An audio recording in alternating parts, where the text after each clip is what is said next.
હોળાષ્ટક શબ્દ બે શબ્દોથી બનેલો છે, હોળી અને અષ્ટક. અષ્ટક એટલે 8 દિવસ, એટલે કે હોળી દહન પહેલાના 8 દિવસો. હિન્દુ પંચાંગ અનુસાર ફાગણ મહિનાની સુદ આઠમ તિથિથી હોળાષ્ટકનો પ્રારંભ થાય છે અને તે ફાગણ મહિનાની પૂર્ણિમા એટલે કે હોલિકા દહનના દિવસ સુધી ચાલે છે. આ વર્ષે આ સમયગાળો 24 ફેબ્રુઆરીથી શરૂ થઈને 3 માર્ચ સુધીનો રહેશે. આ 8 દિવસોમાં પ્રકૃતિમાં અને બ્રહ્માંડમાં ઘણા બધા નકારાત્મક બદલાવો આવે છે. આપણા ઋષિમુનિઓએ અને જ્યોતિષાચાર્યોએ આ સમયગાળાને શોકનો સમયગાળો કહ્યો છે. પણ શા માટે? તેની પાછળ બે ખૂબ જ મોટી પૌરાણિક કથાઓ જોડાયેલી છે. ભક્ત પ્રહલાદની યાતનાઓ. મિત્રો, હોળાષ્ટક પાછળની સૌથી પ્રચલિત કથા ભગવાન વિષ્ણુના પરમ ભક્ત પ્રહલાદ સાથે જોડાયેલી છે. તમે સૌ જાણો છો તેમ રાક્ષસરાજ હિરણ્યકશિપુ ત્રણેય લોક પર પોતાનું આધિપત્ય જમાવવા માંગતો હતો. તે પોતાને જ ભગવાન માનતો હતો અને તેના રાજ્યમાં ભગવાન વિષ્ણુના નામ લેવા પર સખત પ્રતિબંધ હતો. પરંતુ તેનો જ પોતાનો પુત્ર પ્રહલાદ બાળપણથી જ નારાયણનો મોટો ભક્ત હતો. પ્રહલાદના મુખે સતત ઓમ નમો ભગવતે વાસુદેવાયનો જપ ચાલતો રહેતો. હિરણ્યકશિપુએ પ્રહલાદને સમજાવવાના બહુ પ્રયત્નો કર્યા, ડરાવ્યો, ધમકાવ્યો, પણ પ્રહલાદની ભક્તિ ડગી નહીં. છેવટે ક્રોધમાં આવીને હિરણ્યકશિપુએ પોતાના જ પુત્રને મારી નાખવાનો નિર્ણય લીધો. શાસ્ત્રોમાં ઉલ્લેખ છે કે ફાગણ સુદ આઠમથી લઈને પૂર્ણિમા સુધીના 8 દિવસો દરમિયાન હિરણ્યકશિપુએ ભક્ત પ્રહલાદને ભયંકર અને અમાનવીય યાતનાઓ આપી હતી. એક દિવસ તેને ઊંચા પર્વત પરથી નીચે ફેંકી દેવામાં આવ્યો, બીજા દિવસે તેને ઝેર પીવડાવવામાં આવ્યું, ત્રીજા દિવસે ગાંડા હાથીઓના પગ નીચે કટરાવવાનો પ્રયાસ થયો, તો અન્ય દિવસોમાં તેને ઉકળતા તેલમાં નાખવામાં આવ્યો અને સાપના ભોંયરામાં પૂરી દેવામાં આવ્યો. આ સળંગ 8 દિવસો સુધી પ્રહલાદે ભયંકર શારીરિક અને માનસિક કષ્ટો સહન કર્યા. છતાં ભગવાન વિષ્ણુની કૃપાથી તેનો વાળ પણ વાંકો ન થયો. 8મા દિવસે એટલે કે પૂર્ણિમાના દિવસે હિરણ્યકશિપુએ પોતાની બહેન હોલિકાને બોલાવી. હોલિકાને વરદાન હતું કે અગ્નિ તેને બાળી શકશે નહીં. તે પ્રહલાદને ખોળામાં લઈને ચિતા પર બેઠી, પણ ચમત્કાર જુઓ. હોલિકા બળીને ભસ્મ થઈ ગઈ અને પ્રહલાદ હેમખેમ બચી ગયો. પરંતુ મિત્રો, આ 8 દિવસો દરમિયાન ભક્ત પ્રહલાદે જે પીડા અને શોક સહન કર્યો હતો, તેની યાદમાં 8 દિવસોને હોળાષ્ટક તરીકે ઓળખવામાં આવે છે અને તેમાં કોઈ પણ શુભ કાર્ય કરવામાં આવતું નથી. કામદેવનું ભસ્મ થવું. આ તો થઈ એક કથા. પણ હોળાષ્ટક સાથે જોડાયેલી બીજી એક અત્યંત મહત્વની કથા શિવ મહાપુરાણમાં પણ જોવા મળે છે.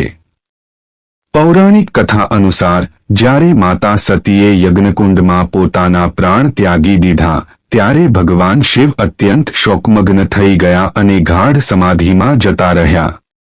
આ બાજુ તારકાસુર નામના રાક્ષસે ત્રણેય લોકમાં હાહાકાર મચાવી દીધો હતો. બ્રહ્માજીના વરદાન મુજબ તારકાસુરનો વધ માત્ર શિવજીનો પુત્ર જ કરી શકે તેમ હતો. દેવતાઓએ ભગવાન શિવની સમાધિ ભંગ કરવા માટે કામદેવની મદદ માંગી. ફાગણ મહિનાની સુદ આઠમના દિવસે કામદેવે પોતાનું પુષ્પ બાણ ભગવાન શિવ પર છોડ્યું. બાણ વાગતા જ શિવજીની સમાધિ તૂટી ગઈ. ભગવાન શિવ અત્યંત ક્રોધિત થઈ ગયા અને તેમણે પોતાનું ત્રીજું નેત્ર ખોલી દીધું. શિવજીના ત્રીજા નેત્રની અગ્નિમાંથી બચવું અશક્ય હતું અને જોતજોતામાં કામદેવ ત્યાં જ બળીને ભસ્મ થઈ ગયા. આ દિવસ હોળાષ્ટકનો પહેલો દિવસ હતો. કામદેવની પત્ની રતિ પોતાના પતિના મૃત્યુથી ભારે આઘાતમાં સરી પડી. તેણે સળંગ 8 દિવસ સુધી અન્નજનો ત્યાગ કરીને ભગવાન શિવની કઠોર આરાધના કરી અને વિલાપ કર્યો. રતિના આ 8 દિવસના વિલાપ અને શોકના કારણે પણ આ દિવસોમાં બ્રહ્માંડમાં નકારાત્મકતા ફેલાઈ ગઈ. આખરે પૂર્ણિમાના દિવસે ભગવાન શિવ પ્રસન્ન થયા અને કામદેવને ફરીથી જીવિત કરવાનું વરદાન આપ્યું.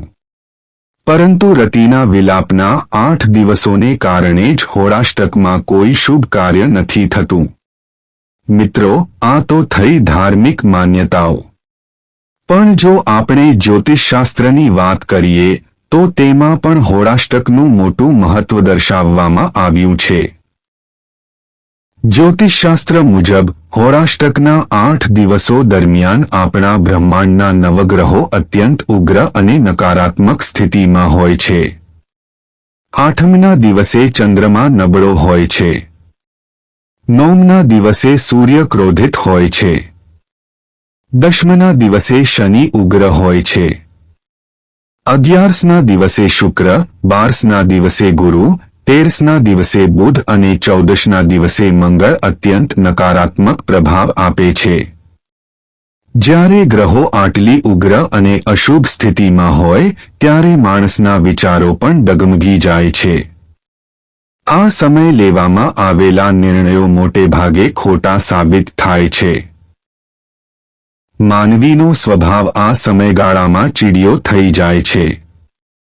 આ જ કારણ છે કે જ્યોતિષીઓ આ સમયગાળા દરમિયાન કોઈ પણ નવા કાર્યની શરૂઆત કરવાની ના પાડે છે. હોળાષ્ટકમાં શું ન કરવું અને શું કરવું? હવે સૌથી મોટો સવાલ એ આવે છે કે હોળાષ્ટક દરમિયાન આપણે કયા કામો કરવાથી બચવું જોઈએ અને કયા કામ કરવાથી પુણ્ય મળે છે. સૌથી પહેલા જાણીએ કે શું ન કરવું જોઈએ. 1. લગ્ન, સગાઈ કે રિવાજો. હોળાષ્ટકના દિવસોમાં લગ્ન કરવા, સગાઈ નક્કી કરવી કે કોઈ પણ પ્રકારના માંગલિક કાર્યો સંપૂર્ણપણે વર્જિત છે. 2. ગૃહપ્રવેશ. આ સમયગાળામાં નવા ઘરમાં પ્રવેશ ન કરવો જોઈએ અને જમીન કે મકાનની ખરીદી પણ ન કરવી જોઈએ. ભૂમિપૂજન પણ ટાળવું. 3. નવો વ્યાપાર. જો તમે કોઈ નવો બિઝનેસ શરૂ કરવાનું વિચારી રહ્યા છો તો હોળાષ્ટક પૂરું થાય ત્યાં સુધી રાહ જોવી. 4. નવા વાહનની ખરીદી અને ષોડશ સંસ્કાર જેમ કે નામકરણ, મુંડન, વિદ્યારંભ પણ 8 દિવસોમાં નથી કરવામાં આવતા. પરંતુ મિત્રો, આ 8 દિવસો ભક્તિ માટે સર્વશ્રેષ્ઠ માનવામાં આવે છે. તો આ સમયમાં શું કરવું જોઈએ? 1. ભગવાન વિષ્ણુ અને નૃસિંહ ભગવાનની પૂજા આ દિવસોમાં વિશેષ ફળદાયી છે. 2. આ દિવસોમાં ઓમ નમો ભગવતે વાસુદેવાય મંત્રનો જાપ કરવો ખૂબ જ પુણ્ય આપે છે. 3. શિવજીના મહામૃત્યુંજય મંત્રનો જાપ કરવાથી તમામ રોગ અને નકારાત્મક ઉર્જા દૂર થાય છે. 4. આ સમયગાળામાં ગરીબોને અને જરૂરિયાતમંદોને દાન આપવું ખૂબ જ શુભ માનવામાં આવે છે. દાન કરવાથી ગ્રહોની શાંતિ થાય છે. તો મિત્રો, હવે તમે સમજી ગયા હશો કે શા માટે આપણા ધર્મમાં હોળાષ્ટકના 8 દિવસોને વિશેષ ધ્યાન પર લેવામાં આવે છે. આ સમયગાળો કોઈ પણ પ્રકારના શારીરિક કે ભૌતિક કાર્યો કરવા કરતાં આધ્યાત્મિક અને ઈશ્વરની ભક્તિ કરવા માટેનો છે. પ્રહલાદની ભક્તિ આપણને એ જ શીખવે છે કે ગમે તેટલા કષ્ટો આવે, ઈશ્વર પરનો વિશ્વાસ ક્યારેય ડગમગવો ન જોઈએ. મને આશા છે કે તમને આજનો આ વિડિયો પસંદ આવ્યો હશે.